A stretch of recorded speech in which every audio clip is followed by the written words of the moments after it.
લક્ષ્ય ન્યૂઝ, એક નજર, એક લક્ષ્ય. ડભોઈ તાલુકાના 10 જેટલા ગામોને વોટર શેડ યોજના થકી ખેડૂતોને સિંચાઈના પાણી પૂરા પાડવામાં આવે છે. આ યોજના ખેડૂતો માટે ખૂબ લાભકારી બની રહી છે. ત્યારે આજે ડભોઈ વોટર શેડ યાત્રાનો પ્રારંભ કરવામાં આવ્યો.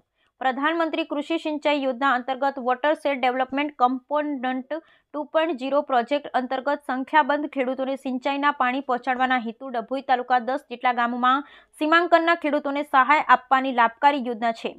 ત્યારે આ યોજનાના લોકો સુધી લાભ મેળવે, ખેડૂતો પગભર થાય તે માટે રાજ્ય સરકાર દ્વારા વોટર શેડ યાત્રાનો પ્રારંભ કરવામાં આવ્યો છે. આ પ્રસંગે ડભોઈ તાલુકાના પણસોલી ગામે શ્રી ધારાસભ્ય શૈલેષભાઈ મહેતા, નાયબ કલેક્ટર રવિરાજસિંહ પરમાર, ડીડીઓ મમતા હિરપરા, જિલ્લા પંચાયત ઉપપ્રમુખ વકીલ અશ્વિનભાઈ પટેલ દ્વારા યાત્રાનો પ્રારંભ કરાયો.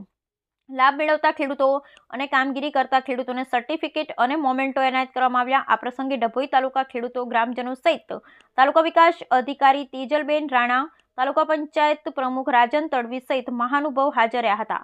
વોટર શેડ યાત્રા થકી ખેડૂતો પાણીના યોગ્ય ઉપયોગ કરે તે માટે આયોજન કરવામાં આવ્યું છે. સાથે સાથે સખી મંડળને આ પ્રસંગે રસોઈ વાસણનું પણ વિતરણ કરવામાં આવ્યું. મંત્રી સિંચાઈ યોજના અંતર્ગત આજે વોટર શેડ યાત્રા ડભોઈ તાલુકાના પણસોલી ગામે આવી છે. વોટર શેડ અંતર્ગત ડભોઈ તાલુકાના 10 જેટલા ગામોને આવરી લેવામાં આવ્યા છે અને એના અંતર્ગત જે ગ્રાન્ટો આપવામાં આવી છે એમાં ચેકડેમો, ખેત તલાવડીની સાથે સાથે ખેતીના જે સાધનો છે એ આપવાના, ગામના સખી મંડળ અને સખા મંડળોને રસોઈના સાધનો પણ આપવામાં આવે છે. આ રીતે આ યોજના નાના ગામના ખેડૂતોને મદદરૂપ થવા માટેની યોજના છે.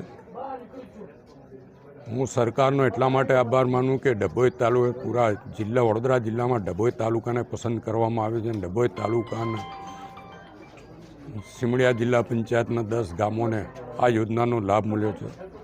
ચેકડેમોની જાતે પરિસ્થિતિ જોઈ છે ને લગભગ નાના મોટા થઈને 81 ચેકડેમો આ યોજના અંતર્ગત બનાવવામાં આવ્યા છે, જેને લીધે પાણીના સ્તરમાં પણ વધારો થયો છે. ખેતીમાં ખેડૂતોને લાભ થયો છે અને જે અન્ય યોજનાઓ છે એમાં પણ ખેડૂતોને લાભ થઈ રહ્યો છે. કેન્દ્ર સરકારની આ યોજના અને એ યોજના પાછળનો મુખ્ય ભાવાર્થ ખેડૂતોની આવક બમણી કરવા માટેનું જે વડાપ્રધાન શ્રીએ કીધું છે એ માટે ખેડૂતોને આ મદદ થાય છે.